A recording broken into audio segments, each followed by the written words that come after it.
Қайырлы күн, отандастар. Бүгін міне Семей қаласында жалпы ұлттық социал-демократиялық партияның бастауымен партиялық мектебі презентациясы болды.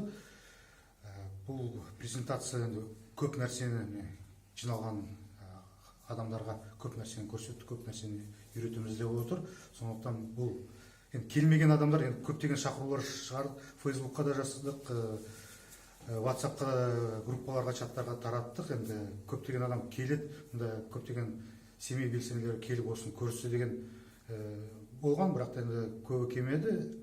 Көп нәрсені жоғалтып алдыңдар деп айтамын мен. Бірақ та ары қарай да біз енді ссылкаларды жібереміз. Осы партиялық мектепке жазылып, ары қарай үйренсеңіздер өте жақсы болатын еді. Біз бұнда ешкімді ұлтқа, нәсілге, партиялық саяси қозғалыстарға ешкімді бөліп отырған жоқпыз. Бәрі үйренсін дейміз. Бәрі сауаттылығын саяси жағынан, құқық жағынан, экономикалық жағынан сауаттылығын көтерсе деп отырмыз. Сондықтан болашақта бұл мектеп ары қарай жұмыс істейді. Осыған подпискаларыңызды жасап қосылыңыздар.